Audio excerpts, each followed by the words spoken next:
You know that stereotype of the author who's sitting in a coffee shop?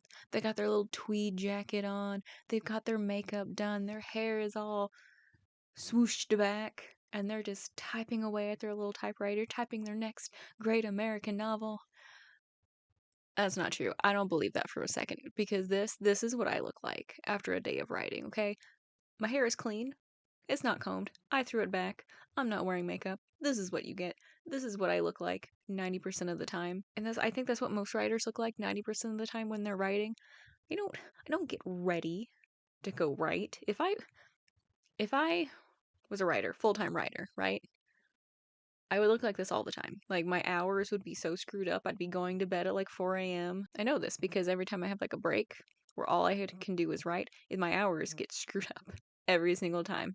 So I'd have to like really focus on having a schedule. Well, anyway, welcome to my little author vlog where I talk about all of the fun things that go into writing a book and being an author. I am BB Morgan.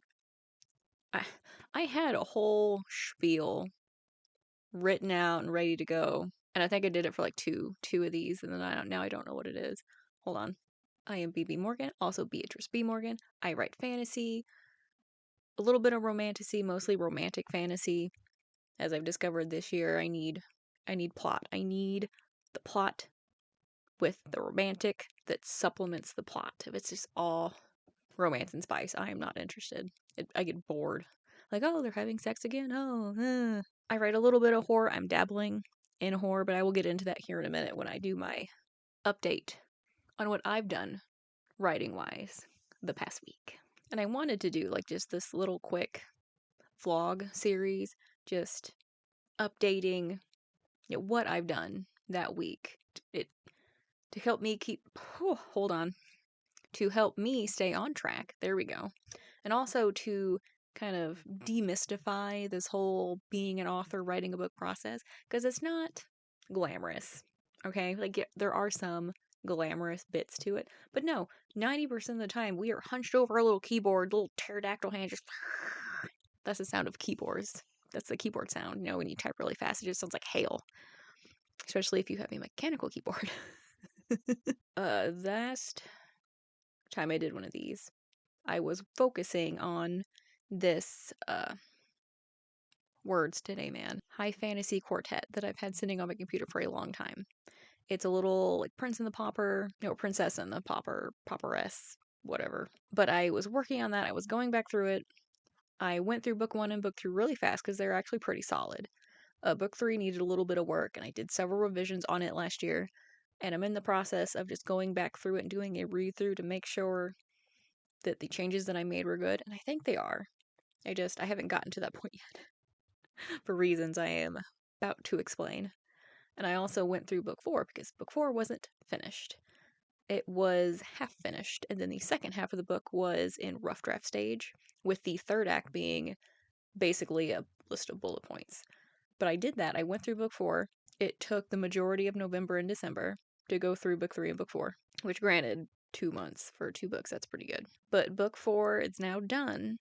It's not done. It's the rough draft is done. So I can let it sit for just a little bit and come back into it. That wasn't the plan. The plan was to finish the rough draft and then come back into it. But then last weekend, I had this urge to go back to another project that I've had sitting for just a little bit. It is a contemporary romantic horror. That is what I'm going with. It is a contemporary romantic horror. It's not just a romance, so there's horror aspects in it too. It's a little low fantasy. It's not a high fantasy. It's set in our world. It's set in our reality. Reality is a strong word, but I have had this book sitting in some variation for years. And I mean like 7, 8 years.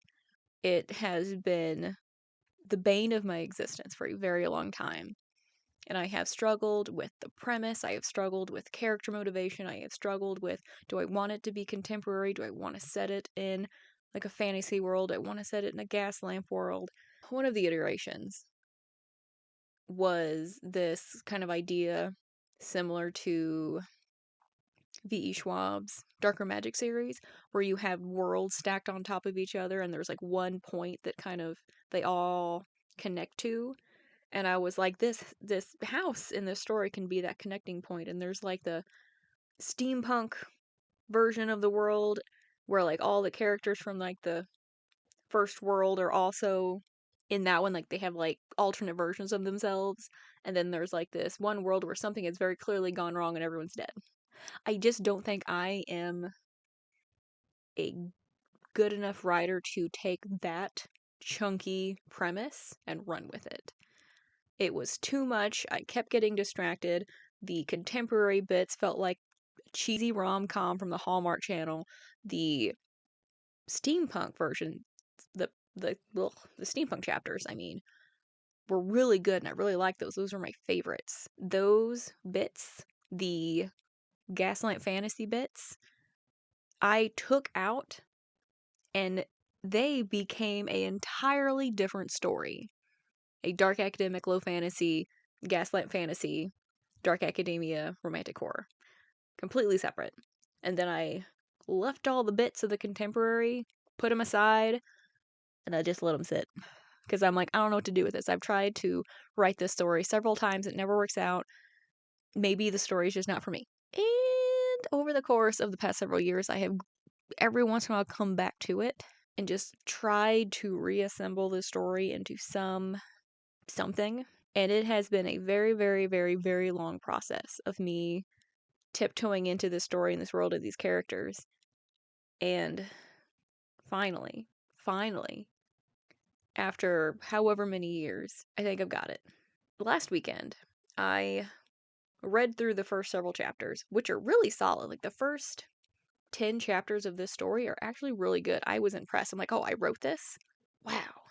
Which I don't have that feeling very often, and it's very nice when you come back to a project and you're like, wow, I wrote this. That's so cool. This is really good. The middle kind of a little bit, and then like the third act was kind of wasn't non-existent. It fell apart because I didn't have the story down pat. So I spent last weekend, because I only write on the weekends. I don't write during the week. I try to read during the week. I spent all last weekend reading through, doing some revision, and just going through the skeletal remains and ruins that is like the second half of this, where like I've just thrown stuff. I have like pieced it back together after taking things out so many times, and I got rid of all of the chapters and scenes and bits of dialogue that are just left over from other things, and I just got rid of them. And I reworked the last half of this so that it has an ending, which I was really excited about. And like I know what's happening. I have a better idea of the plot that the main character was unraveling as she goes through. Usually with any project, I will kind of unravel it with the first draft and kind of figure out what's happening. This story did not want to be unraveled, and I kept ending at these very cliched dead ends. I'm like, no, I can't do this. This is stupid. Everyone will see this coming. They'll be really mad at me. Today's Sunday, FYI. Yesterday, I spent it going back through this novel, and I read it very quickly. Like, I was surprised at how readable it was.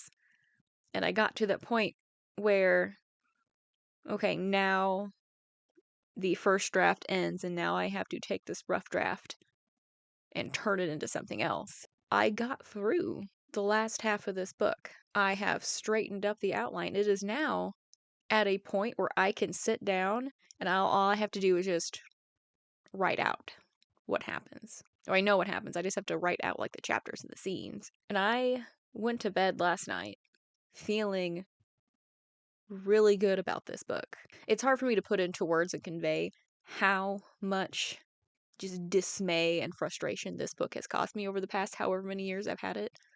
And to finally feel confident about the story and like what is happening and the mystery behind it all. It's one of those very rare feelings. I don't do this very often where I feel confident about what I'm working on, because there's always that little voice of imposter syndrome, telling you, oh, it's not good enough. Oh, it's cliche. No one's going to read it. Everyone's going to hate it. You're wasting your time.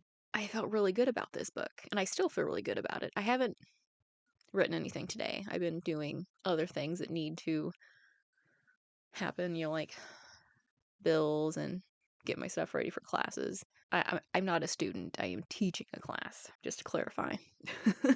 But I will probably try to get some ready in tonight after this, because I'm at that point where the chapters have been rough drafted. I know what is happening. I know what's going to happen. So all I have to do is block out the scenes and the dialogue and freshen it up. That's wild to me, because there was a point, several points, where I did not think this book was ever going to leave my computer. It was just going to sit there and be one of those weird failures that haunted me for the rest of my life. And it's not. that's just this. It's a weird feeling. It's a weird feeling to have, knowing that the end is in sight. Like, I can foresee this book being published. Like, this is not a failed attempt at writing a book. Like, it has potential. It can be something and go somewhere. Since it's not really like an escapism, a fantasy like my other books, it's not something that my small press is going to deal with. So then I have to now figure out, what is my goal for this book? Do I want to go down the self-publishing route? Do I want to try to get it through traditional publishing? But the book's not done. So I think that's just a thought process that I'll have to think about when I think about it, because I don't really know. I don't really know what I'm going to do with it. Is the whole traditional versus self-publishing, that's a whole convention's worth of discussions in itself. Each are viable, each have their own complications and struggles and hurdles. So I don't know. I think it would be cool to have a book traditionally published, just to be able to have that experience and not have to worry about doing everything myself. That sounds really nice. But that is where I am, starting out the year with a high note. And I want to say I started out last year this time with a high note too, because this time last year I was pumping out that rough draft of like that high fantasy, romantic fantasy with like the scholar. She's just minding her own business, and the guy comes in demanding certain information, and turns out he's like the fallen king, and everyone's looking for him, and he's looking for information that eventually will unravel like the very fabric of their world. I know it sounds very generic, but it's like that one's in like rough draft stage too. I really like that one though. I pumped that rough draft out in like a week. So this week was a success. I did like a whole revision in like 2 days. That's wild. But as for, the beginning of January, first vlog of 2026, I'm going to say it is a win.